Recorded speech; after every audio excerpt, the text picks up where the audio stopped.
যখন ঠাডা বিজলি দেখছে ওই অপহরণকারীরা লেজ গুটাইয়া লুঙ্গি তৈয়া যেদিক পারে ফলাইছে।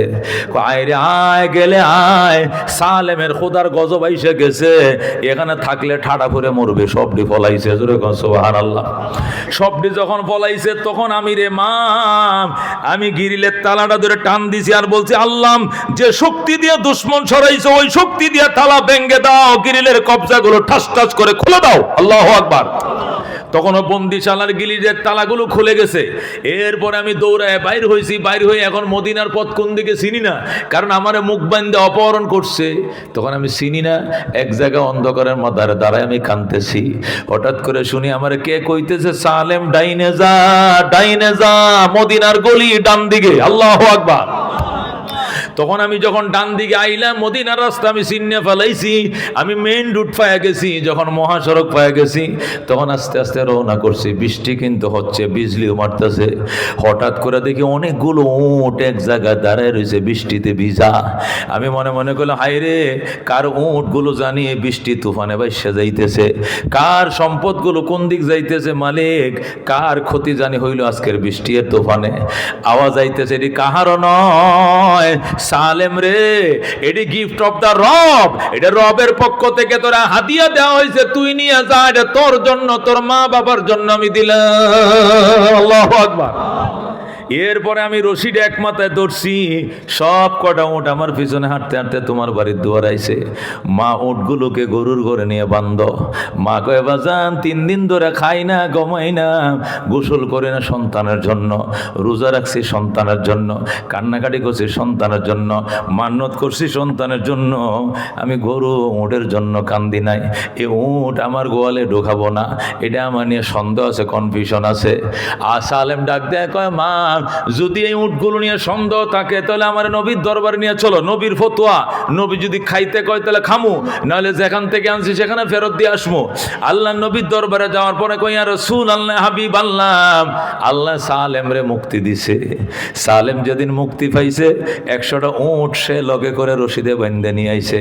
এটি কার উট আনলো, কিভাবে আনলো জানি না, এই জন্য আমরা গ্রহণ করতে রাজি না। নবী কই, সালেম উট কই পাইছস? হুজুর উট পাই নাই, উট আমার আল্লাহ দিছে। যেরকম আল্লাহু আকবার। তোমার আল্লাহ উট দিছে মানে? কয়, আমাকে, আমি আওয়াজ শুনছি, আমাকে বলা হয়েছে এটা রবের পক্ষ থেকে তোমার উপহার দেওয়া হলো। যেরকম আল্লাহু আকবার। নবী কোথায়? কহ। আল্লাহ নবী ডাক দেয়, কত হলে সন্দেহ নাই, বসো। এ সালেম বসো, সালেমের মা বসো, বাবা বসো। নবী ডাক দেয়, জিবরাইল, আমার আল্লাহর পক্ষ থেকে একটা ফতোয়া নিয়ে আসো, এই উটগুলো সালেমের বাবার জন্য কতটুকু হালাল বা হারাম আমারে জানায় দাও। সুবহানাল্লাহ। যখন আল্লাহর হাবিব উপরে কল করলেন তখন জিবরাইল আলাইহিস সালাম সূরা তালাকের 2 নম্বর আয়াতের শেষ অংশ নিয়ে হাজির হয়ে যায়। আল্লাহু আকবার। জিবরাইল আইসা কয়, মাইয়াত্তাকিল্লাহা ইয়াজআল লাহু মাখরাজাম ওয়া ইয়ারযুকুহু মিন হাইসু লা ইয়াহতাসিব ওয়া মান ইয়াতাওয়াক্কাল আলাল্লাহ ফাহুয়া হাসবুহ। আল্লাহ নবী বলেন, তখন জিবরাইল এই আয়াত নিয়ে হাজির হয়ে কয়, ইয়া রাসূলুল্লাহ, হাবিবাল্লাহ, যারা আল্লাহর উপরে আস্থা রাখে, আল্লাহর উপরে ভরসা রাখে, আল্লাহর কাছে চায়, আস্থার বিশ্বাস আল্লাহর উপরে যারা রাখে, আল্লাহকে ভয় করে তাকওয়া অর্জন করে, এদের জন্য 2টা পুরস্কার। 1 নম্বর পুরস্কার হলো ইয়াজআল লাহু মাখরাজা, এদেরকে যদি কেউ বন্দী করে ফেলে, এদেরকে যদি কেউ অপহরণ করে বা গুম করে ফেলে, রাস্তা বন্ধ করে দেয়, আল্লাহর সাথে সাথে এদের সকল দরজাগুলো খুলে দেয়। আল্লাহু আকবার। ওয়া ইয়ারযুকু, শুধু রাস্তা খুলে দেয়, ক্ষান্ত হয় না। ওয়া ইয়ারযুকুহু মিন হাইসু লা ইয়াহতাসিব, এমন জায়গা থেকে রিজিকের দরজা খুলে দেয় সেখান থেকে রিজিক পাওয়ার কোনোদিন কল্পনাও করে না। আল্লাহ নবীকে বুঝেছি, জিবরাইল এই সালেমের ছুটার জন্য এই লকআপের তালা এটাও খুলে দিয়েছে আল্লাহ, আর সালেমরে 100 উট দিয়েছে, এটাও দিয়েছে আমার আল্লাহ। আল্লাহু আকবার। নবী ডাক দেখো, সালেম রে, তোর বাবারে জিজ্ঞাসা কর উট নিবে কি না, যদি না নেয় তাহলে সবটি উট আমার দিয়ে যাবে নিমো, আর যদি নিতে রাজিও হয় অর্ধেকটি তোর বাপেরে দিবি আর অর্ধেকটি আমি নবীরে দিয়া যা। আল্লাহু আকবার। সালেম ডাক দেখো, যে বাবা নবীর কাছে জিজ্ঞাসা না করে উট নিতে চায় নাই, এই বাবারে সবটি উট আমি দিতাম না, বাবা 50টা তুমি নাও, 50টা নবীজিকে দাও। সুবহানাল্লাহ। এ বন্ধু মুফাসসিরিনে কেরাম বলেন, এই আউফ ইবনে মালিকের ছেলে অপহরণকে কেন্দ্র করে আমার আল্লাহ আয়াতটা নাজিল করে জগৎবাসীকে বুঝাইছে, ও জগৎবাসী, ডান্ডার উপরে ভরসা করিও না, ফেসিবাদের উপরে ভরসা করিও না, ওই পয়সার উপরে ভরসা করিও না, ভরসা করবা কার উপরে? ভরসা কার উপরে? আমেরিকার উপরে ভরসা নয়, লন্ডনের উপরে ভরসা নয়, আল্লাহ অস্ত্রের উপরে ভরসা নয়, টাকার উপরে ভরসা নাই। কত টাকার মালিক অন্ধকার প্রকোষ্ঠে জীবন কাটায় আর মনে মনে কয় মন্ত্রী না হইয়া যদি আল বায়া খাইতাম ভালো আছিল, বউ ফুয়া লইয়া ঈদ করতে পারতাম। আজকে মিনিস্টার হয়ে অভিশাপ নিছি, বউ বাচ্চার চেহারাও দেখতে পারে না, মাতৃভূমির থেকে অনেক দিন বিদেশের বাড়িতে কাটায়। এই কথাও ঠিক না? এটি দামি দামি মন্ত্রীরা এমপিরা ফেসবুকে স্ট্যাটাস দেয় আর কান্দে, কই এই মন্ত্রী খোদায় না বানায় যদি গৃহস্থী করে আল বয় খাওয়াইতো তো ভালো আছে, দুইটা গরুতে আল সইতাম আর হরে তিথি বয় হইয়া দান কামাই করে খাইতাম, এটা ভালো আসিন। এই কোটি কোটি টাকার মালিক হয়ে লাভ কি? আজকে ছেলে ঈদ করে এক জানে, আমি ঈদ করি পৃথিবীর আরেক প্রান্তে, এরা আলোতে আমি অন্ধকারে, কোনোদিন দেশে যাইতে পারবো কিনা এও বুঝি না, কে যেভাবে মামলা টামলা হইতেছে, কথা কোন ঠিক কিনা? তাহলে বোঝা গেল দোস্ত, ভরসা ক্ষমতার উপর নয়, কার উপরে? আস্থা ভরসার উপর নয়, কার উপরে? একমাত্র আল্লাহ, শুধুমাত্র আল্লাহ। হযরত ওমর ইবনে খাত্তাব রাদিয়াল্লাহু তাআলা আনহু বলেন, লাউ আন্না ক্বালা রাসূলুল্লাহ সাল্লাল্লাহু আলাইহি ওয়াসাল্লাম, আল্লাহ নবী বলেন, লাউ কুনতুম তাতাওয়াক্কালুনা আলাল্লাহি হাক্কা তাওয়াক্কুলিহি, যদি তোমরা আল্লাহর উপরে ভরসা করার মতো করতে, লা রাযাকাকুমুল্লাহ, আল্লাহ তোমাদেরকে এমন ভাবে রিজিক দিতেন, কাত্তইরে, যেরকম পাখির রিজিক দেয়। সকালবেলায় পাখি, বক পাখি সকালবেলায় যখন ওই দিকে রওনা করে যাইতেছে, নরসিংদীর দিকে, 2500 দিকে যাইতেছে, কোথায় যাইতেছে? মাছের ঘের করছেনি পাখি, মাছের চাষবাস আসেনি তার, মাছের কোনো প্রজেক্ট আসেনি, ফুটি মাছের না, সে সোজা খালি পেট হয়ে তাকে দুঃখে মাছা ও তারুহু বেতানা, সকালবেলায় খালি পেট রওনা করছে, বিকালবেলায় ফুটি মাছদার কিনা মাছ খাইয়া পেট বইরাই বাসায় ফিরছে। কথা কোন ঠিক কিনা? কেন? সে এত মাছ কই পাইলো, এত ফুটি মাছ দাঁড়িয়ে গাছ কই পাইলো? সে তো মাছের প্রজেক্ট করে নাই, মাছের গ্যার করে নাই, শ্বাস করে নাই, তো এত মাছ খাইয়া ফেটটা বইরে কেমনে ফিরলো? আল্লাহর উপরে ভরসা করে ডানা মেলাইছে, আল্লাহ তসবিহ পড়তে পড়তে রওনা করলাম। সমস্ত ফেরেশতারা তসবিহ পড়ে, শুধু মানুষ একা তসবিহ পড়ে না, কথা কোন ঠিক কিনা? সব সৃষ্টি তসবিহ পড়ে, আল্লাহর জিকির করে, জিকির করতে করতে রওনা করছে, ডানা মেলতেছে আর বলতেছে, আল্লাহ তুমি আমারে বানাইছো রিজিকের জিম্মাদার, তুমি তুমি হইলা রাজ্জাক আর আমি হইলাম আব্দুর রাজ্জাক, তুমি হইলা রিজিক দাতা, আমি হইলাম রিজিক দাতার গোলাম, তোমার ডিউটি তুমি পালন করো, আমার ডিউটি আমি পালন করার জন্য বের হয়ে গেলাম। যারা কোন সুবহানাল্লাহ। এই জন্য দোস্ত, এই ভরসার আস্থা শিকার জন্য উলামায়ে কেরামের সহবত ছাড়া কোনো উপায় নাই, উলামায়ে কেরামের সহবত ছাড়া কোনো উপায় নাই। এই জন্য একটা আলেমের বাবা হও, সন্তানকে আলেম বানাও, তাওয়াক্কুল শিখাও। এই পৃথিবীতে, এই বাংলাদেশে ধরো, পৃথিবী বাদ দিলাম, এই প্রথম বাংলাদেশে সর্বপ্রথম বৃদ্ধাশ্রম বানাইছে গাজীপুরে, কথা ঠিক কিনা? বাংলাদেশে এখন বৃদ্ধাশ্রম 22-23টে হয়েছে, ঠিক আছে, চিটাং আছে, রংপুর আছে, রাজশাহীতে আছে, সর্বপ্রথম বৃদ্ধাশ্রম হয়েছে আল্লাহু আকবার গাজীপুরে, কথা ভবানীপুরে, কথা কোন ঠিক কিনা? ও দোস্ত, আমি কসম খায়া বললো হানে সব না, খোদার কসম খায়া বলি, উচ্চ শিক্ষিতর মা বাবার এখানে বৃদ্ধাশ্রমে কাতরাইতেছে, কানতেছে, সন্তান বড় বড় পোস্ট নিয়া এসি বাড়িতে ডাকায় তাকে, বড় বড় অফিসার, পুলিশের প্রধান, উমুকের প্রধান, উমুকের প্রধান, বড় বড় ডক্টর ব্যারিস্টার, ওরা ঢাকা শহরে থাকে, চিটাং শহরে থাকে, এসি বাড়িতে ঘুমায়, আর নিজের মা বাবাকে এতিমের মতো বৃদ্ধাশ্রমে ভর্তি করে রাখছে, কথা কোন ঠিক কিনা? খোদার কসম, আল্লাহ তাকওয়া দিছে উলামায়ে কেরামকে, যদি একটা আলেমের বাবা, একটা হাফেজের বাবাকে বৃদ্ধাশ্রমে দেখাইতে পারো, কোটি টাকা পুরস্কার, নামটা চেঞ্জ করে ফেলাইব, আল্লাহু আকবার। কোনো দিন পাইবা না আলেমের বাবা বৃদ্ধাশ্রমে, কথা কোন ঠিক কিনা? দুনিয়াতেও যেরকম ডাইল ভাত আল্লাহ তারা মিলায়, ওই ডাইল ভাত নিয়ে মা বাবার একসাথে নিয়ে তারা খায়, পরকালেও যে মর্যাদা মর্যাদা আল্লাহ দিবে, ওই মর্যাদা নিয়ে মা বাবারা নিয়ে একসাথে তারা জান্নাতে একসাথে থাকবে। কথা কোন ঠিক কিনা? বাইতুল্লাহ শরীফের ইমাম আইনা যদি জানাজা পড়াও, ওই শায়েখ সুদাইসি কাবা শরীফের 19 জন ইমামের মধ্যে তিনি প্রধান, উনি সৌদির ধর্মমন্ত্রী, ওনাকে যদি আপ ডাউন বিমান ভাড়া দিয়া কোটিপতির সন্তান গাজীপুর জানাজা পড়াও, তারপরেও তোমার গুনাহ মাফের গ্যারান্টি নাই। কিন্তু যদি তোমার সন্তান বলে কাতার সোজা কর, এটা আমার বাবার লাশ, বাবার জানাজা আমি পড়াবো, আল্লাহুম্মা গফির হাইয়িনা ওয়া মাইয়িতিনা ওয়া শাহিদিনা ওয়া গায়বিনা ওয়া সগীরিনা ওয়া কাবীরিনা কয়ে যখন ডাকটা দিবে, আল্লাহ বলবে আর কান্দিস না, আমি আল্লাহ তোর বাবার লাশটা মাটির উপরে থাকতে ক্ষমা করে দিলাম। সুবহানাল্লাহ।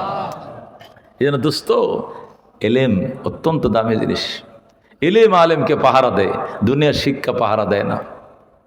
দুনিয়ার শিক্ষা পাহারা দেয় না।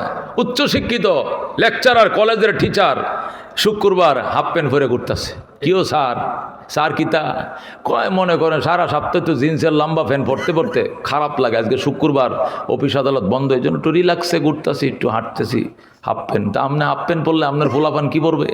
তো ল্যাংটা হয়ে যাবে। এত বড় শিক্ষিত মানুষ, তার শিক্ষা তার বিবেকে দেয় না যেটা ফরজ, আমি মুসলমান, অন্ত হাঁটুটা রাখিয়ে রাখা ফরজ, এই পর্যন্ত দিয়ে ঘুরতেছে। কিন্তু ছোট একটা বাচ্চা 6 বছর বয়স নুরানিতে পড়ে, মায়ে কয় আসো বাবা শুক্রবার, আমি তোমারে সুন্দর করে সাবান দিয়ে গোসলটা করে দেয়, শ্যাম্পু দিয়ে গোসল করে দেই। সন্তান কয় মা হুজুরে কইছে সতর ডাইকে রাখা ফরজ, তোমার গোসল করা দেওয়া লাগবো না, তুমি আমার নুনু দেখে ভালাইবা, আমি তোমার গোসল করাতে দিব না, আমার গোসল আমি করবো। লুঙ্গি তুই এমন লুঙ্গি তুমি ধুয়ে দিও, তুমি গোসল করো, আমার নুনু দিকে নুনু এটা ডাক্কে রাখা ফরজ ফরজ। সে যখন শিখছে শরীর পাক, জামা পাক, 17 টাকা, অক্ত সিনা, ক্যাবলা মুখিয়া, দাঁড়ায়া, নামাজ পড়া, কেরাত পড়া, রুকু করা, সজদা করা, আখির বৈঠক, এই আঁকা মারকান 13 ফরজ যেদিন শিখছে, এই দিন থেকে বাস্তবায়ন শুরু করে দিয়েছে। মা হুজুরে কইছে, আম করে শিখাইছে নবীর হাদিস, হাঁটু ডাইকে রাখা ফরজ। সুতরাং আমার জীবন যাইতে রাজি আছি, কিন্তু আমি ল্যাংটা হইতে রাজি না। তার এলেমে তাকে বাধা দিতেছে, পাপ করতে দেয় না, কিন্তু জগতের শিক্ষা পাপ করতে বাধা দেয় না, ইচ্ছা মতো কিচ্ছা পাপ করতেছে। কথা কোন ঠিক কিনা? এই জন্য দুস্থ নবী বলছেন, কোন আলেম আলেম হ, ও মুতাআল্লিমা ছাত্র হ, ও মুআইনান সাহায্যকারী হ, কিচ্ছু যদি না পারো মুহিব্বান অন্তর দিয়ে কমপক্ষে আলেমকে ভালোবাসো। আলেমরে কমপক্ষে কি করব? আমরা ভালোবাসবো। আলেমরে কি করব? মহব্বত করব, ভালোবাসবো। লাভ কি হবে? মানা হাব্বা শাইআন আকসারা যিকরা, যারে ভালোবাসবো তার গল্প আমার মুখ দিয়ে আসবে, হাসরের ময়দানে তার সঙ্গে আমার জান্নাত হবে। কথা কোন ঠিক কিনা? মান তাশাব্বা বিকওমিন ফাহুয়া মিনহুম, যার সাথে যার মহব্বত তার সাথে তার কিয়ামত। যদি আলেম ওলামার সাথে মহব্বত থাকে, হাসরের ময়দানে আলেম ওলামার সাথে আমার কিয়ামত হবে, হাসর হবে। কথা কোন ঠিক কিনা?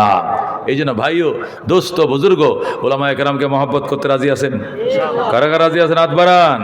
আজকে এই মাদ্রাসা, এটা পুরুষ এবং মহিলা 2টা শাখা, দারুল কোরআন মাদ্রাসা, নুরুন নাহান মহিলা মাদ্রাসা। কয়টা মাদ্রাসা? 2টা মাদ্রাসা যৌথ আয়োজনে আজকে মাহফিল।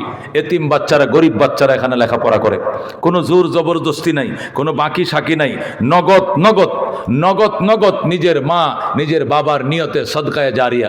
আল্লাহ রাব্বুল আলামিন বলছেন, ওয়াবতাগু ইলাইহিল ওসিলা, আমার কাছে ওসিলা খোঁজো। মুফাসসিরিনে কেরাম বলেন, ওসিলা 7 জিনিস। ওসিলা মানে লাল ফিতা, ওসিলা মানে গাঞ্জুটি, ওসিলা মানে জট, এটা ওসিলা নয়। ওসিলা 7 জিনিসের নাম, মনে রাখবেন ওলামায়ে কেরাম। ওসিলা 1 নম্বর কিতাবুল্লাহ, 2 নম্বরে রাসূলুল্লাহ, 3 নম্বরে ইবাদাতুল্লাহ, 4 নম্বরে রিজালুল্লাহ। জোরে কোন সুবহানাল্লাহ। এই 4 জিনিসের নাম ওসিয়ত। 1 নম্বর কি? কিতাবুল্লাহ। আল্লাহ বলেন, ইয়া আইয়ুহাল্লাযীনা আমানুত্তাকুল্লাহ, হে বিশ্বাসীরা আমি আল্লাহকে ভয় করো। ওয়াবতাগু ইলাইহিল ওসিলা, আমার কাছে ওসিলা নিয়ে আসো, ওসিলা খুঁজো। ওসিলা কি জিনিস? ওসিলা 1 নম্বর কিতাবুল্লাহ, আল্লাহর কিতাব। মানুষ নাজাতের জন্য ওসিলা পাবে। কথা কোন ঠিক কিনা?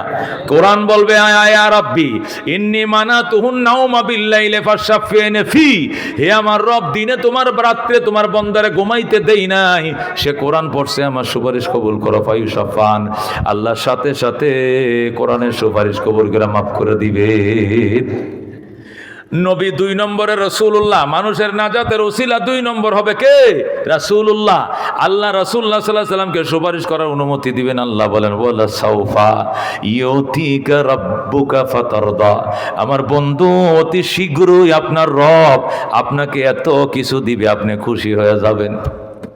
নবী দাঁত ভাঙ্গা কাঁদতেছে, আল্লাহ আমি কি তোমার নবী না? নবী তো।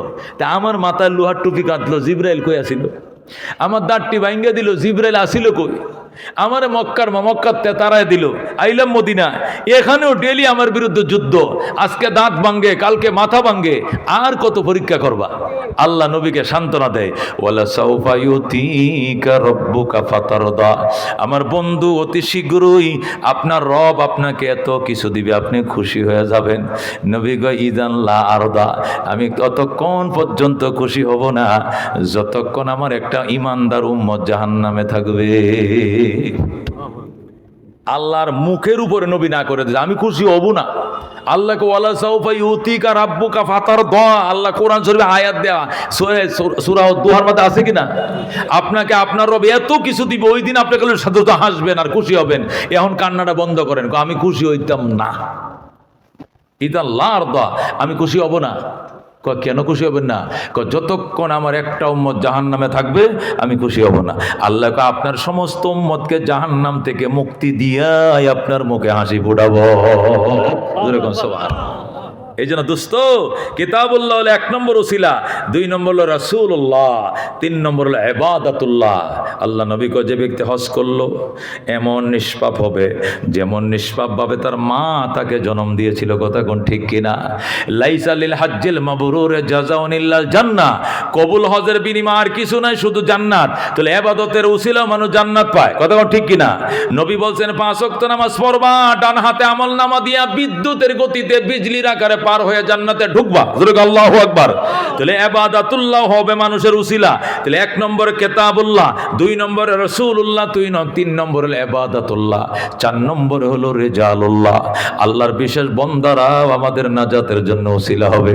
নবী বলেন, কোরআনের হাফেজ যখন লাইনে দাঁড়াবে আর বলবে আল্লাহ আমার আব্বা লাগে, আমার আম্মা লাগে, এটা আমার লজিক মাস্টার, এটা আমার শ্বশুর, এটা আমার শাশুড়ি, এদেরকে লগে না দিলে আমি যাব না।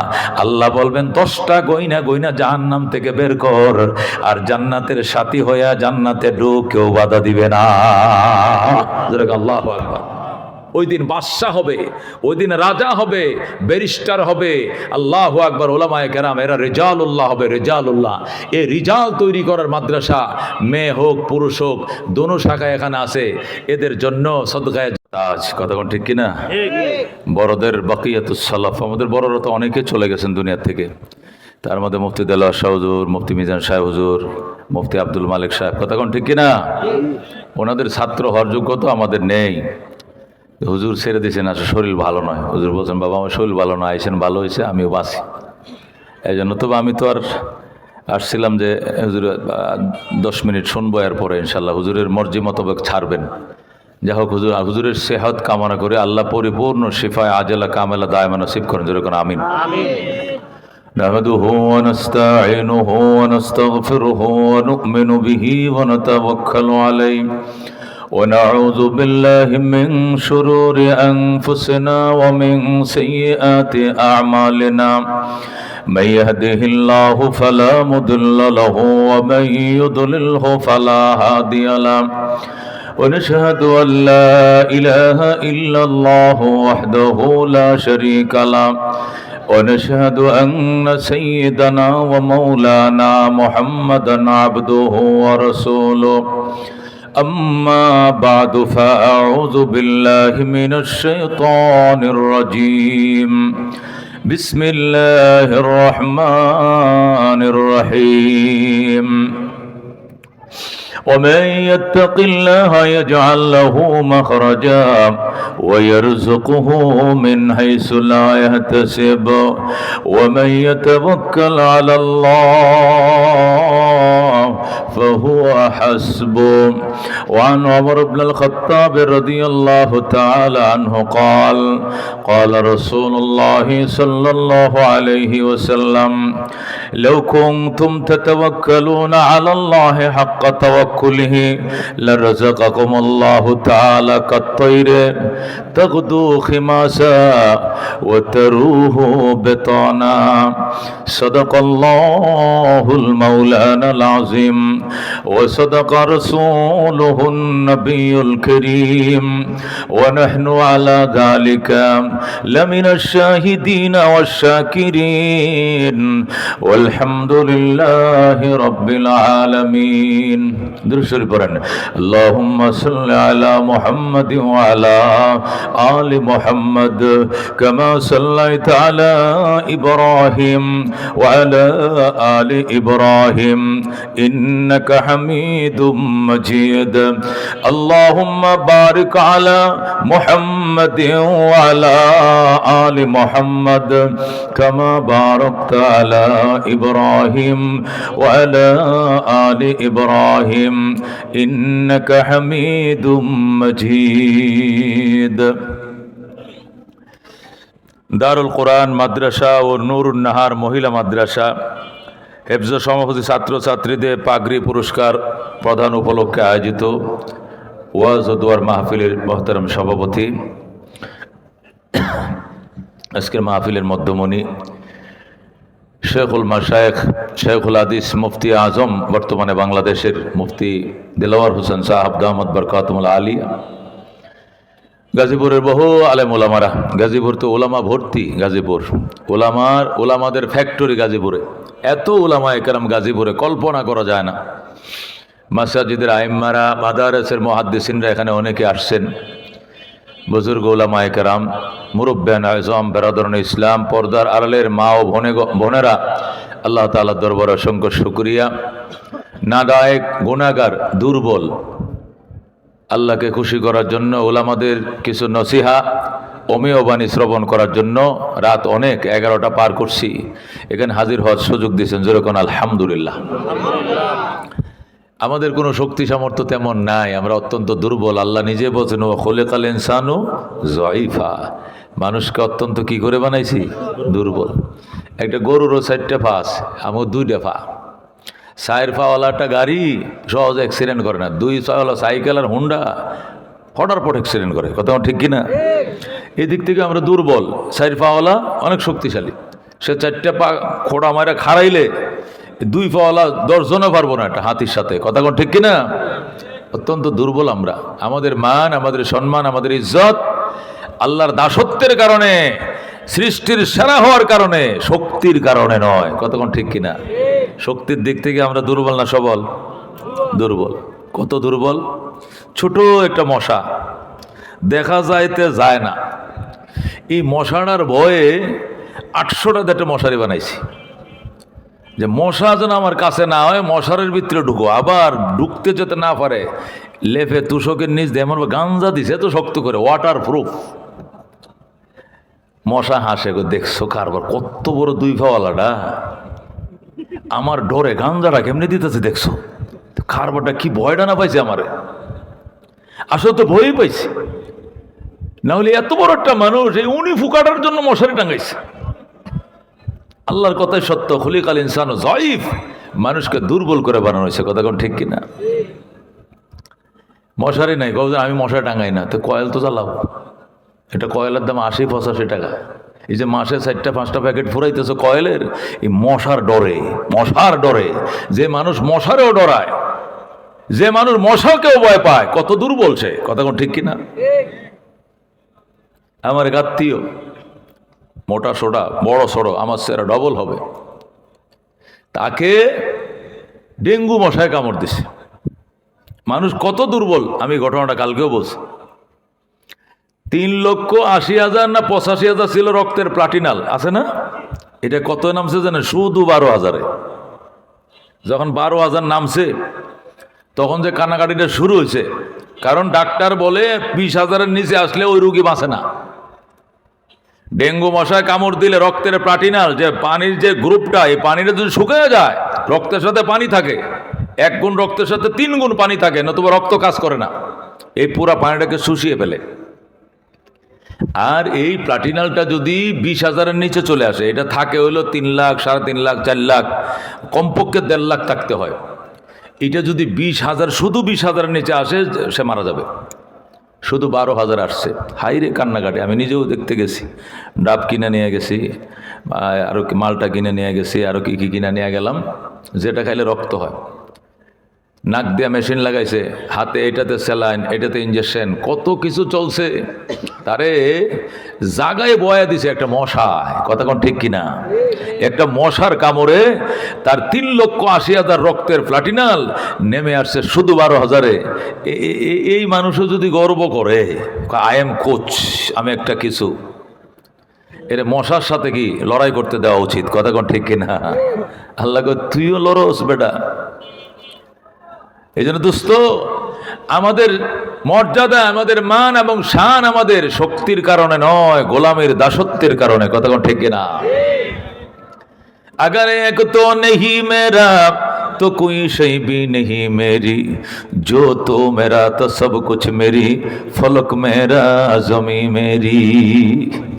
আল্লামা দেলাওয়ার সাহেব হুজুর একটু আগে সেটা বলে গেছে, अगर एक तो नहीं मेरा तो कोई शै भी नहीं मेरी, जो तो मेरा तो सब कुछ मेरी, फलक मेरा जमी मेरी। আল্লাহর গোলাম বলে আমাদের সম্মান। আল্লাহ যদি না হয়, আল্লাহ যদি আমার না থাকে, আমি আমেরিকার বাদশাহ হই, আমি একটা কুত্তার চেয়েও কম দামি। কথা কোন ঠিক কিনা? খোদা পাকের গোলাম যদি না হয়, আমেরিকা, লন্ডন, রাশিয়া, বড় বড় দেশের প্রেসিডেন্ট হই, আল্লাহর কাছে একটা উনি ফুকার দাম আছে, আমার কোনো দাম থাকবে না। কথা কোন ঠিক কিনা? এই জন্য দোস্ত, শক্তি দিয়ে আমি অত্যন্ত দুর্বল, সাহস দিয়ে আমি দুর্বল, তবে দাসত্ব, গোলামি, ঈমান, আকীদা দিয়ে আমি সবল, আমি সৃষ্টির সেরা। ঠিক কিনা? আল্লাহ সকল সৃষ্টি বানাইছে আমার দাসত্ব করার জন্য, আমাকে বানাইছে তার গোলামি করার জন্য। ঠিক কিনা? এটা ইলিশ মাছ, এটা মাথার এক স্বাদ, লেজের আর এক স্বাদ, ফেডির আর এক স্বাদ, ফিডের আর এক স্বাদ, ডিমের আর এক স্বাদ। এত কিসিমের স্বাদ কার জন্য দিছে? মানুষের জন্য। কথা কোন ঠিক কিনা? একটা গাছ, এটা পাতাটাও মানুষের উপকারে আসে, এ ডালাও মানুষের উপকারে আসে, বডিও মানুষের উপকারে আসে, ফলান দিয়ে এটাও উপকারে আসে। যদি গাছে ফল নাও ধরে, ছায়াটাও মানুষের উপকারে আসে। প্রচন্ড রোদের মাঝে ছায়ার নিচে বইসে আলহামদুলিল্লাহ, একটু শ্যামার মাঝে বইলাম। কথা কোন ঠিক কিনা? সব মানুষের উপকার। এটা গাভী দুধ দেয়, এটাও মানুষ খায়।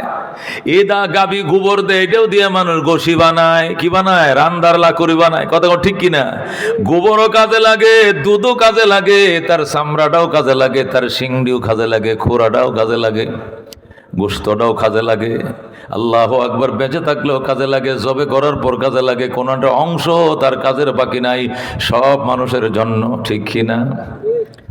এই গাভীর গর্তে জন্ম নিছে বাছুর, এই বাছুরের মুখার মধ্যে কইয়া লাগাইয়া, টুয়া লাগাইয়া দুধ খাইতে বাচ্চারা দেয় না। মালিক দুধ খাওয়ার জন্য দুধ দোয়ায়, আর হাম্বা হাম্বা করে বাছুর কান্দে।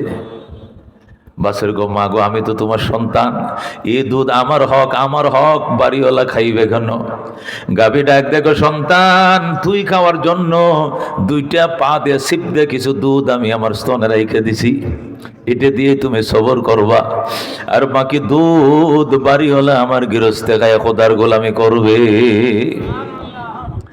বাছুর ডাক দেয়া কয়, মা, আমার রিজিক খায়া যদি বাড়িওয়ালা আল্লাহর গোলামি করে আমার কোনো আপত্তি নাই, আমি উবাস থাকবো, আধা পেট থাকবো, কিন্তু যদি এই দুধ আমারটা খায়া যদি মানুষ তোমার আমার রবের গোলামি না করে, হাসরের ময়দানে প্রতিটা ফোঁটা দুধের জন্য আমি মামলা চালাবো। আল্লাহু আকবার। এই জন্য দোস্ত, মাওলাকে চিনো, সব বানাইছে আল্লাহ তোমার জন্য, আর তোমাকে আর আমাকে বানাইছে আল্লাহর জন্য। কথা কোন ঠিক কিনা? আমার জীবনের পাওয়া, আমার জীবনের ছাওয়া, আমার জীবনের স্বাদ, আমার জীবনের সামর্থ্য কার উপর নির্ভর করে? কার জন্য? আল্লাহর জন্য নির্ভর করে তিনি যা চাইবেন তা করবেন, এখানে কোনো প্রশ্ন চলবে না। ইয়াফআলু মা ইয়াশা, ইয়াফআলু মা ইয়াশা, যা চান তিনি তাই করবেন। লা ইউসআলু আম্মা ইয়াফআল ওয়া হুম ইউসআলুন। আল্লাহ কয় খোদা কি করবে এটা জিজ্ঞাসা করার অধিকার তোমার নাই, তুমি যা করবা আমি তাকে জিজ্ঞাসা করতে বাধ্য করবো। সুবহানাল্লাহ। তুমি কি করবা এটা আমি জিজ্ঞাসা করব, কিন্তু লা ইউসআলু আম্মা ইয়াফআল, আমি কি করব এটা তোমার জিজ্ঞাসা করার অধিকার নেই, আমি যা খুশি তা করব। কথা ঠিক কি না? কথা ঠিক কি না? আমি গরিবরে গরিব ধনী বানাবো, ধনীকে আবার গরিব বানাবো, 17 বছরের সংসার ভেঙ্গে চুরমার করে দিব। ক্ষমতার থেকে নামায়া রান্না বড়া খাবারটা খাইতে সুযোগ আমি দেব না। তাড়াতাড়ি হেলিকপ্টার উঠো। কার ক্ষমতা? ক্ষমতা কার? কার ক্ষমতা? 17 বছর দেশ চালাইয়া নিজের হাতে পাক করা খাবারটা খাইয়ে যাইতে দেয় নাই, ওই লোকটা কে? ওই সত্তাটার মালিক কে? আল্লাহ। কথা ঠিক কিনা? এই জন্য এটা আমার বিশ্বাস করতে হবে, এটা আমি বিশ্বাস করতে হবে যে এই রব আগেও ছিল, আওয়ামী লীগের বেলা ছিল, এখন ইউনূস সাহেবের বেলা আছে, সামনে আমরা যারা যাবো আমগর বেলার ওই রব রিটায়ার্ডে চলে যাবে নাকি ওই রব ওখানেও থাকবে? যদি থাকে তো ওইভাবে আমাদের প্রস্তুতি নিতে হবে। আমাদের শিক্ষা নিতে হবে অতীত থেকে, ভবিষ্যৎ থেকে শিক্ষা নিলে জালেমেই থাকবে, জুলুমের স্বর্গরাজ্য হবে দুনিয়াতে। এই জন্য জালেমরা কোনোদিন অতীত থেকে শিক্ষা নেয় না। কথা ঠিক কিনা? শিক্ষা নিতে হবে অতীত থেকে। অতীত থেকে শিক্ষা নিয়ে আমাদের দ্বারা যেন ওই ভুল না হয়, যে ভুল অতীতে হয়েছে তাহলে দেশবাসী সার্থক জানাবে আর বলবে যে হ্যাঁ এই আন্দোলন করার আমাদের জন্য সার্থক ছিল। কথা ঠিক কিনা? এই জন্য দোস্ত আমাদের আস্থা, আমাদের বিশ্বাস, আমাদের বল, আমাদের ভরসা, আমরা চাইবো, আমরা পাইবো কার থেকে? একমাত্র কার থেকে? শামস কমর সুরখ জমি আঞ্জুম আখতার দস্ত জিবাল ওয়াদি ও সাহরা ও সমন্দর মোর মলক দামোদর তৈর কবুতর শাম সেহর জুলমত জু আহমর আসফর গুলজার গুলো বুর্গ শজর কিসনে বানায়া गुलजार गुलो बुर्ग शजर किसने बनाया तालिब मायूसी का हो ये सब जिसने बनाया तालिब मायूसी का हो ये सब जिसने बनाया जोरे गुन मरहबा। डॉक्टर इकबाल शेर আমাদের জাতীয় কবি নজরুল ইসলাম বাংলাতে আবার তিনি শের বানাইছেন, কবিতা বানাইছেন। কতই যে সুন্দর এই ধরা বানিয়েছেন প্রভু কুদরত দ্বারা, কে হইতো তা পারিবে না, চক্ষু যে জড়িয়ে যায় খোদ প্রভুই তো করেছেন সবই, যেন করি উপাসনা তার। লা ইলাহা লা ইলাহা। ওই চন্দ্র দেখো রাত্রি বেলা, আরো দেখো সূরজ প্রভাত বেলা, দিন বয় রাত হয় গগনেতে, চলছে তারা নিজে কক্ষপথে, ঝিকিমিকি ঝিকিমিকি আলোর ধারা করছে উজ্জ্বল বিশ্ব ভরা, কে হইতো তা পারিবে না, চক্ষু যে জড়িয়ে যায় খোদ প্রভুই তো করেছেন সবই, যেন করি উপাসনা তার। লা ইলাহা লা ইলাহা। দুর্গা দরগা গৈরুল্লাহ, দুর্গা দরগা গৈরুল্লাহ, বাজার মাজার গৈরুল্লাহ। লা ইলাহা লা ইলাহা। হাতের কাজ হাতে করো, পায়ের কাজ পায়ে করো, মুখের কাজ মুখে করো, পড়ো লা ইলাহা সুবহানাল্লাহ ওয়ালহামদুলিল্লাহ লা ইলাহা ইল্লাল্লাহ লা ইলাহা ইল্লাল্লাহ মুহাম্মাদুর রাসূলুল্লাহ সাল্লাল্লাহু আলাইহি সাল্লাম। ভাই দোস্ত বুজুর্গ বলতেছিলাম আমাদের শক্তি আমাদের সামর্থ্য কিছু নেই, আমরা দুর্বল, আমাদের শক্তি একমাত্র আল্লাহ। কথা ঠিক কিনা? আল্লাহ তাআলা যখন শক্তি দিয়া প্রকাশ পান তখন আর বেঈমানদের পোলানোর জায়গা থাকে না। কথা কোন ঠিক কিনা? বহু জ্বালাইছে ইরান রে কারায়, বহু জ্বালাইছে ইরান রে আমেরিকায়, বহু জ্বালাইছে ইরান রে কে কারায়, কারা ইসরায়েলে। গত এক সপ্তাহ আগে পুতিনের কাছে মাপ চাইছে, আপনার মাধ্যমে ইরানের কাছে মাপ চাই, আমি জীবনে ওরা ইরানের সাথে যুদ্ধ করব না, খোঁচা দিব না। সোজা হয়ে গেছে, একদম সোজা। এ মুসলমান, বেঈমানরা যখন ফিলিস্তিনকে স্বীকৃতি দেওয়া শুরু করলো, এমনকি জাতীয় সংঘ অধিবেশনের মধ্যে ফ্রান্সের মতো সরকার, বেঈমান সরকাররা পর্যন্ত টেবিল তাপড়ায়া যখন ফিলিস্তিনকে সমর্থন দেওয়া শুরু করলো, তখন ট্রাম্প কয় এখন আমি আর নেতানিয়াহু ছাড়া পৃথিবীতে আর কেউ নাই, সব ফিলিস্তিনের পক্ষে। এই জন্য আসেন সমঝোতা করি, আমরা সমঝোতা করি। এখন সমঝোতা করে যুদ্ধবিরতিতে রাজি হয়েছে। কথা কোন ঠিক কিনা? ও দোস্ত, এই যে সব পাওয়ার খেলা কার? এই শক্তি কার? শুধুমাত্র একমাত্র আল্লাহর। যেরকম আল্লাহু আকবার। এমন এমন আসামি ফিলিস্তিনের ইসরায়েল কারাগার থেকে মুক্তি পাইছে, ওরা আল্লাহু আকবার 20 বছর 22 বছর 25 বছর পর্যন্ত জেলখানায়, এবং কোনোদিন মুক্তি পাবে আশাও করে নাই। এদের সাথে এমন কোনো নোংরামি ইত্রামি নাই যা তারা করে নাই। ওদের ব্যবহারের প্যান্টগুলো, পেন্টিগুলো, এদের ব্যবহারের আন্ডার প্যান্টগুলো, জাঙ্গিয়াগুলো, এগুলো ব্যবহার করবার জন্য ফসা গন্ধ শুচ্ছে। এই জাঙ্গিয়াগুলো অন্য বন্দীদের মুখের মধ্যে এইভাবে গরুর যেরকম টুয়া পরাতে এইভাবে লাগায় রাখছে, এবং হাতগুলো পিছনে বাইন্ধে রাখছে। আর এই দুর্গন্ধ, গুয়ের গন্ধ সহ্য করা যায়, এই পচা দুর্গন্ধ, গামের গন্ধ, আন্ডার প্যান্টের এই দুই বুগলের নিচের গন্ধ সহ্য করা যায় না। কত ঠিক কিনা? এইভাবে নিষ্ঠুর অত্যাচার করেছে। কিন্তু আল্লাহ তাআলা এমন বেকায়দায় ফেলেছে নেতানিয়াহুকে যে ইসরায়েল পুরা অগ্নিগর্ভ হয়ে গেছে। ইসরায়েল বলতেছে আমাদের যে সমস্ত সাথীরা মারা গেছে লাশগুলো হইলো দেখাও, নতুবা তুমি ক্ষমতা থাকার অধিকার হারিয়ে ফেলছো। এরপরে বলছে মরা লাশগুলো দিবে, একটা লাশ দিবে তোদের 300 করে জেল বন্দীদেরকে আমি মুক্তি দিব। যেরকম আল্লাহু আকবার। ওরা ইসরায়েল থেকে, ইসরায়েলের মুক্তি দিছে 20 জনকে, ওরা মুক্তি দিছে 3000 জনকে। যেরকম আল্লাহু আকবার। ও দোস্ত, এই শক্তি কার হাতে? একমাত্র আল্লাহর হাতে। কতক্ষণ ঠিক কিনা?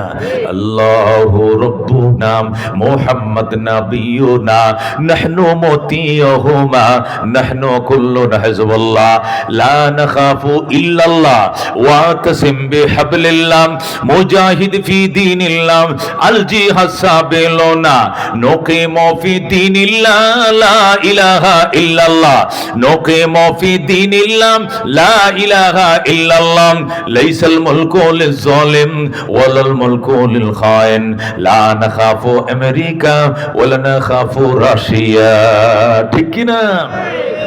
লা নাখাফু আমেরিকা ওয়ালা নাখাফু রুশিয়া আলাউদ্দিন কসদুনা আল্লাহু রাব্বুনা মুহাম্মদ নাবিয়ুনা নাহনু মুতিয়ুহুমা নাহনু কুল্লুন হিজবুল্লাহ নাহনু কুল্লুন যুল ইসলাম কানুনুহু আল কুরআন ক্বালা আল্লাহু ফিল কুরআন আল মুলকু লির রহমান আল মুলকু লির রহমান নুকিমু ফি দীনিল্লাহ লা ইলাহা ইল্লাল্লাহ নুকিমু ফি দীনিল্লাহ লা ইলাহা ইল্লাল্লাহ লাইসাল মুলকু লিজ-জালিম ওয়ালাল মুলকু লিল-খায়েন লা নাখাফু ইসরাইল ওয়ালা নাখাফু ইন্ডিয়া। ঠিক না? লা নাখাফু আওয়ামী লীগ ওয়ালা নাখাফু বিএমপি। বলেন ঠিক কিনা? আলাউদ্দিন কসদুনা আল্লাহু রাব্বুনা মুহাম্মদ নাবিয়ুনা নাহনু মুতিয়ুহুমা নাহনু কুল্লুন হিজবুল্লাহ লা নাখাফু ইল্লাল্লাহ ওয়া তাসিম বিহাবলিল্লাহ মুজাহিদ ফি দীনিল্লাহ আল জিহাদ সাবিলুনা আল জিহাদ সাবিলুনা। নারে তাকবীর। আল কোরআনে আল্লাহু আকবার, আল্লাহু আকবার, নারায়ে তাকবীর, জিন্দাবাদ জিন্দাবাদ জিন্দাবাদ জিন্দাবাদ, নারায়ে তাকবীর। বলতেছিলাম দোস্ত, আমাদের আস্থা, আমাদের বিশ্বাস, আমাদের বল, আমাদের ভরসা একমাত্র কি? আল্লাহ। এই জন্য আপনাদের সামনে সূরা তালাকের 2 নম্বর আয়াতের শেষ অল্প একটু অংশ তেলাওয়াত করেছি। এখান থেকে একটু তাফসীর করব, শুনতে রাজি আছেন নি? আল্লাহু আকবার। তাহলে ধৈর্য সহকারে বসেন, ঘন্টাখানিক গেলে অসুবিধা হবে না তো? কিছু যদি বাড়িতে কিছু ফজিবাট্টা নিয়ে যাইতে পারে, তো ধৈর্যের সাথে শোনার জন্য আমন্ত্রণ হলো, খেয়াল করে শোনেন। মক্কায় সিংহ পুরুষ ছিলেন হযরত ওমর। মক্কায় সিংহ পুরুষের নাম কি? মদিনায় আরেকজন সিংহ পুরুষ ছিলেন, ওনার নাম হযরত আউফ ইবনে মালিক। কি নাম? আউফ ইবনে মালিক। উনি সিংহ পুরুষ, মক্কার প্রতাপশালী একটা নেতা। আল্লাহ নবী সাল্লাল্লাহু আলাইহি ওয়াসাল্লাম হিজরত করে মদিনা শরীফ গেলেন। কোথায় গেলেন? নবীজি হিজরত করে মদিনায় গেলেন। মদিনায় যাওয়ার পর আউফ ইবনে মালিক বলতেছে, এই শুনছো রে, এই নেতারা কর্মীরা, মুহাম্মদ নামক এক নবী নাকি মক্কা থেকে আমগো দেশে আইছে। কত মানুষ দলে দলে দেখা করতে যায়, আমরা তো গেলাম না, চল যাই। যখন বলছে আউফে চল যাই, নেতারা কয় না বস, যাওয়া যাবে না। কে যাওয়া যাবে না কেন? কই লোক ভালো না তো, লোক ঠিক না। লোক ঠিক না মানে? আরে বুঝেন না, যে লোকরে দেশের মানুষ তারাইয়া দেয়, এই লোককে ভালো মানুষ? ভালো মানুষ হলে মক্কার মানুষ তারাইয়া দিত? জোরে কর নাউজুবিল্লাহ। লোক ভালো না, ওনার সাথে দেখা করার দরকার নাই। 2 নম্বর কথা, উনি ধর্ম থেকে, ওনার বাপ দাদা যে ধর্ম অনুসরণ করছেন সেই ধর্ম উনি মানেন না, উনি নতুন ধর্মের প্রচারক। এই নতুন ধর্মওয়ালা আমরাও মানতে চাই না, ওই জন্য দেখা করতে যাব না। আউফ ইবনে মালিকের কাছে কোনো উত্তর নাই, এই জন্য সে যেতেও পারে নাই। এইভাবে 6 বছর গেছে। কয় বছর? নবী আলাইহিস সালাম উমরা করার জন্য স্বপ্ন দেখার কিছুদিন আগে, নবীজি 6 বছর পরে তো উমরা করার জন্য মক্কায় আসবেন, এর কিছুদিন আগের ঘটনা। এই আউফ ইবনে মালিক রাত্রিবেলায় স্বপ্ন দেখে নবী তারে ডাক দিয়ে কয়, আউফ আসো, আমি তোমার জন্য অপেক্ষা করতেছি, দেখা করে যাও। আল্লাহু আকবার। হযরত আউফ ইবনে মালিক রাদিয়াল্লাহু তাআলা আনহু, তিনি তখন মুসলমান হন নাই। তিনি স্বপ্ন দেখছেন মদিনার থেকে নবীজির সাথে দেখা করার জন্য হযরত আবু আইয়ুব আনসারীর বাড়িতে গেছেন। আল্লাহু আকবার। রাত্রে স্বপ্ন দেখে সকালের অপেক্ষা না করে রাত্রিবেলা একাই বের হইছে। মনে মনে কয় কর্মী সমর্থকরা যাইতে দেয় না, এই জন্য কাউকে বলবো না, আমি নীরবে একা একা নবীর সামনে না নিশি রাত্রে সাক্ষাৎ করতে যাই। হযরত আউফ ইবনে মালিক রাত্রে বিবিরে ডাক দেখো, বিবি আমি এক জায়গায় যাইতেছি, আসতে দেরি হলে তুমি টেনশন করবা না, তুমি ঘুমায় থাকো। কই যাও এত রাত্রে? কো যাইতেছি এক জায়গায়, অসুবিধা নাই, একটা ভালো মানুষের কাছে সাক্ষাতের জন্য, দিদারের জন্য যাইতেছি, তুমি টেনশন করে না, ঘুমাও। এই বলে বিবিরে ঘুম পাড়ায় আউফ ইবনে মালিক নবীজির ঘরের দরজায় যায়, আল্লাহর হাবিবের দরজার মধ্যে ঠুক্কা দিয়ে কয়, ইয়া মুহাম্মদ ফাক্কিল বাব, আনা আউফ ইবনে মালিক। জোরে আল্লাহু আকবার। ওরে রাহমাতুল লিল আলামিন, দরজাটা খুলেন, আমি আউফ ইবনে মালিক আপনার দিদারে এসেছিলাম। আল্লাহু আকবার। যেই মাত্র পরিচয় দিয়েছে আমি আউফ ইবনে মালিক, নবীজির টাস করে দরজাটা খুলছে। খোলার পরে দেখে আউফ ইবনে মালিক, আল্লাহর হাবিব কয় ফাদ্দাল বসো, আউফ বসো। আউফ ডাক দেয়া, নবী গো, আমাকে আপনার চেহারা মোবারক প্রাণ ভরে দেখতে দেন, আমি জানতাম না এই চেহারার ভিতরে তো নূর বিরাজ করে গো নবীজি। ও গো আল্লাহর হাবিব, দুশ্মন আপনার সাথে আমার দেখা করতে দেয় না, সর্বনাশ তো হয়ে গেছিল যদি আজকে আমি না আইতাম, লুকায়া লুকায়া পলায়া পলায় না আসতাম, আমার কপাল তো মন্দ হয়েছিল, আমি মরলে সোজা যাইতাম জাহান্নামে। আমার কপাল ভালো, আপনি নিশ্চয় আল্লাহর পয়গম্বর, আমি সত্যায়ন করলাম, আমাকে পড়া দেন আশহাদু আল্লা ইলাহা ইল্লাল্লাহ ওয়া আন্না মুহাম্মাদান আবদুহু ওয়া রাসূলুহু, কালমা পড়ে মুসলমান হয়ে যায়। হযরত আউফ ইবনে মালিক মুসলমান হয়ে গেলেন। এবার নবীকে বলে, নবী গো, আমার ফ্যামিলি একটা ছোট্ট ফ্যামিলি, আমার একটা মাত্র ছেলে আর হলো আমার ওয়াইফ। ছেলের নাম কি? আমার ছেলের নাম হলো সালেম। কি নাম? আমার নাম হলো আউফ, আমার ছেলের নাম হলো সালেম, আমার ওয়াইফ, আমরা ফ্যামিলি মেম্বার 3 জন। তা আমি তো মুসলমান হয়ে গেলাম, দোয়া করেন আল্লাহ যেন বাকি 2 জনকে মুসলমান বানায় দেয়। সুবহানাল্লাহ। আর মক্কা মদিনায় তো আমি মোটামুটি একটা নেতৃস্থানীয় লোক, আমি এটা কম নয়, সামনে নির্বাচনও দাঁড়াই আমি নিয়ত করছি। তো এখন কত হইলো, মাইট তো ফিরে পড়বে সব, কারণ সব তো খেপবে যখন শুনবে আমি মুসলমান হয়েছি। এখন একটা দোয়া শিখাই দেন মায়ের ফিরানের লাগিয়া। নবী কো মায়ের ফিরানের দোয়া হলো ইস্তেগফার আর তওবা। যেরকম সুবহানাল্লাহ। আর তুমি তওবা আর ইস্তেগফার বাড়ায় দাও, কেউ একটা টুক্কাও তোমাকে দিতে পারবে না, আমি নবী কথা দিলাম। যেরকম সুবহানাল্লাহ। আউফ ইবনে মালিক নবীর এই তসবিহ নিয়ে আইসা পড়ছে, আস্তাগফিরুল্লাহ ওয়া আতুবু ইলাইহি, আস্তাগফিরুল্লাহ ওয়া আতুবু ইলাইহি, আস্তাগফিরুল্লাহ ওয়া আতুবু ইলাইহি। পরে আর রাস্তা পার হয়, আয়া ডাক দেখো, শুনছো গো, কই গেছিলা, কই গেছো তুমি নিশি রাত্রে? কয় রহমাতুল লিল আলামিন যে এত সুন্দর, এই চেহারাতে এত নূর আমি জানতাম না রে বিবি, ভুল তো করে ফেলাইছিলাম, কপাল ভালো, দেখা মাত্র কালমা পড়ে মুসলমান হয়ে গেলাম। আল্লাহু আকবার। বিবিকে একটু পরামর্শ তো করবা, পরামর্শ না করে তুমি কালমা পড়ে ফেললে পরামর্শ করার জিনিস নাই। এটা ফাইতে দেরি, এ নিয়ামত অর্জন করতে দেরি নেই। তুমিও রেডি হয়ে যাও, তুমিও রেডি হয়ে গাও।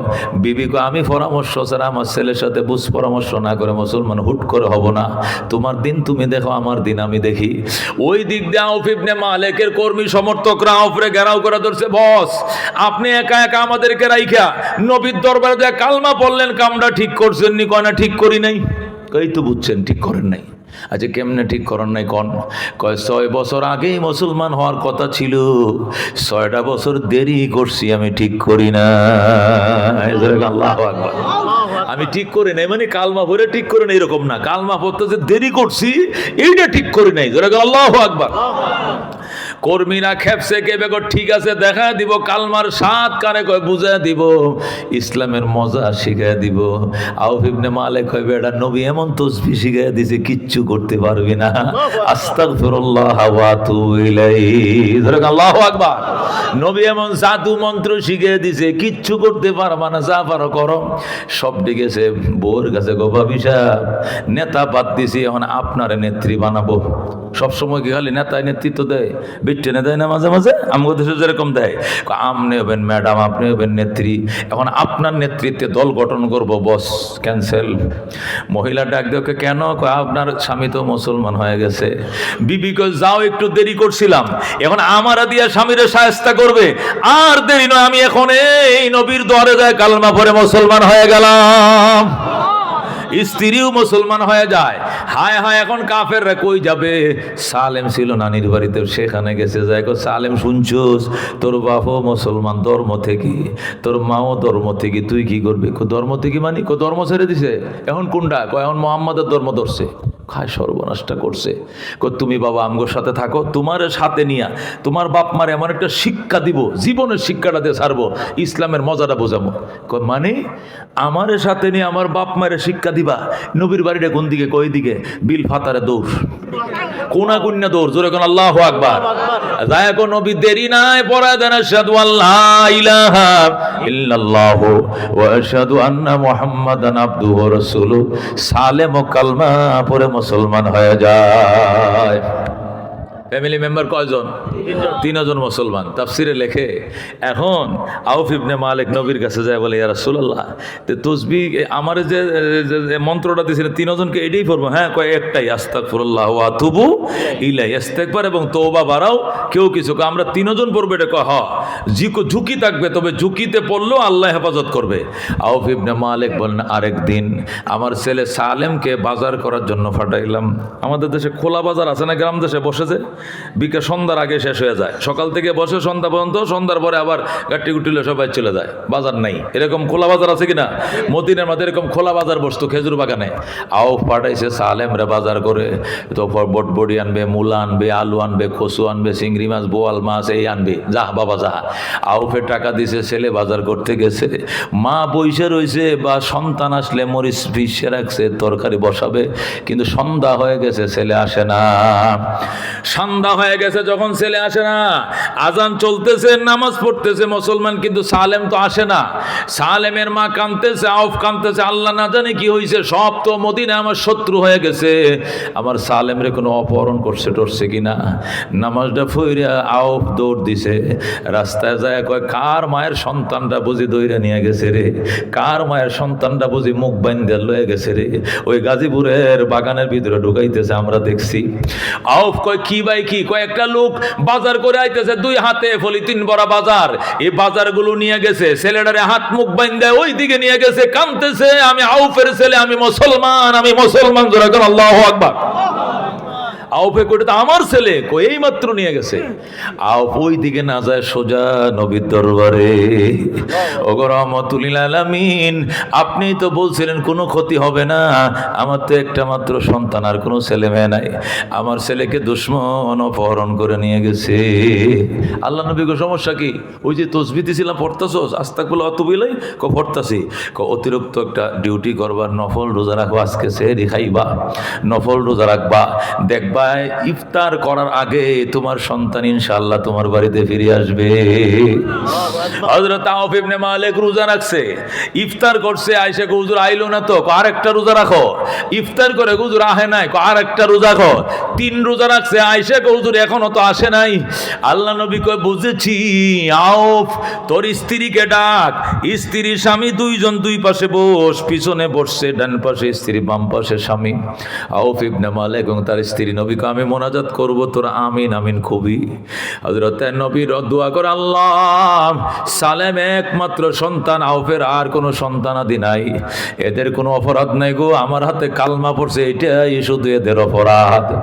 আল্লাহ আউফের চোখে আর পানি নাই, আউফের স্ত্রীর চোখে পানি নাই, খাওয়া নাই, নাওয়া নাই, গোসল নাই, একটানা 3 দিন ধরে রোজা রাখতেছে, সন্তানের জন্য কাঁদতে কাঁদতে চোখের পানি শুকিয়ে গেছে। আল্লাহ অবশেষে আমি মুহাম্মাদুর রাসূলুল্লাহ তোমার দরবারে হাত বাড়াইলাম, আল্লাহ তুমি আউফের ছেলে সালেমকে মায়ের সন্তান মায়ের কোলে ফেরত পাঠাও। আল্লাহু আকবার। আল্লাহ নবী এমন মুনাজাত শুরু করছে, কানের মধ্যে আওয়াজ আইতেছে দোয়া কবুল। আল্লাহু আকবার। বন্ধু মুনাজাত বন্ধ করো, দোয়া কবুল হয়ে গেছে। নবী কবে রাহমাতিকা ইয়া আরহামার রাহিমিন। যাও যাও, বাড়ি যাও, বাড়ি যাও। বাড়ি যাও মানে কবুল হয়ে গেছে। কি হবো? আজকে নিশি রাত্রে তাহাজ্জুদের টাইমে তোমার সালেম আয়েশা বলে মা দরজা খোলো, আমি আইছি। আল্লাহু আকবার। কোথায় নাকি কত হয়েছে, রবের সাথে কত হয়েছে, যাও। আল্লাহু আকবার। আউফ চলে গেছে, আউফের স্ত্রী গেছে, যায় দরজার মাঝে যায় নামাজ বিছাইছে, নামাজও পড়ে, সালাম ফিরায়, এবার দরজারে খুললে দেখে আইছে কিনা ছেলেটা, আহে নাই, আবার নিয়ত বান্ধে, আবার সালাম ফিরে দরজার ফাঁকতে দেখে সালেম আইছে কিনা, আহে নাই, আবার তরিকা বান্ধে, এইভাবে নামাজের পর নামাজ চলছে। হঠাৎ করে নিশি রাত্রে সালেম আইসে কয় মা ফাক্কিল বাব, দরজা খোলো, সালেম আইছি। আল্লাহু আকবার। নিশি রাত্রে হযরতে সালেম রাদিয়াল্লাহু তাআলা আনহু যখন মা দরজাগুলো আসছি, মা টাস করে দরজাটা খুলে সুতের ধরছে, বুকের মধ্যে জড়ায়া, ফুতের ডান হাতের মধ্যে লম্বা রশি, ফুতরের রশি দিয়ে নি তোরে বাইন্ধে রাখছিল না, রশি দিয়ে বাইন্ধে দিয়ে গেছে। কয় না এটা আমার কোনো বন্দির রশি নয়, এই রশিটার সাথে 100টা উট বান্ধা, আমার যখন আল্লাহ সুরাইয়া দিছে 100টা উট আমার সাথে গিফট দিয়া দিছে। আল্লাহু আকবার। সালেমের মাকে কি কইলে বুঝলাম না বাবা, ছেলে অপহরণ হইলে, ছেলে গুম হইলে আরো 2 লাখ টাকা দেওয়া লাগে, 3 লাখ টাকা দেওয়া লাগে, এরপরে ছেলে পাওয়া যায়, নাইলে ছেলে পাওয়া যায় না। তোমারে পাইছি, আবার এই 100 উটও দিছে তোমারে আল্লাহ, কহ আল্লাহ নিজে 100 উট দিছে, আর বলছে এইগুলো দিয়ে তোর মা বাপরে সারা জীবন বেঁচে বেঁচে খাইতে কবে, টিয়া ঘুরাইতো না। যেরকম আল্লাহু আকবার। সালেমের মা কয় বাবা বন্দি দশার ইতিহাস শোনাও। কুমারে আমি বাজার থেকে বাজার নিয়ে আইতেছিলাম, হঠাৎ করে পিছন দিয়ে এসে আমার চোখটি বাঁধছে, বান্ধে আমার হাতে ভিড়ে বাঁধছে, বান্ধে আমার কোন দিক নিচে আমি কিছুই বলতে পারবো না। মরুভূমির অনেক দূরে আমাকে নিয়ে, মরুভূমির নিচে লকআপ আছে, অন্ধকার প্রকোষ্ঠে, এই ঘরের ভিতরে আমার ঢুকাইছে, ঢুকাইয়া শিকল দিয়ে তালা মারছে, গিরিলের মধ্যে তালা মারছে। মারে গো সালেম এবার বোঝা যাবে তোর খোদার শক্তি বেশি নাকি আমাদের শক্তি বেশি। তখন আমি বলছি আমার আল্লাহর শক্তি বেশি। তখন আমার উপহাস করে, তাহলে তোর আল্লাহরে কতরে ছুটায়নি তো ওই গিরিলের ভিতর তুন তালাটা ভাঙতো ক। আমার যখন উপহাস করে আমি বললাম আল্লাহ তোমার শক্তি গিরিলের চেয়েও বেশি, তোমার শক্তি তালার চেয়েও বেশি, আল্লাহ তোমার শক্তি দেখাও। তখন হঠাৎ করে আকাশটা ডাক মারছে, মায়েরা ঠাডা বিজলি শুরু হয়ে গেছে। এমন ঠাডা এমন বিজলি, আরবরা তো বিজলি ঠাডা দেখে অভ্যাস নাই, 2-3 বছরে একবার বৃষ্টি বাদল হয় না।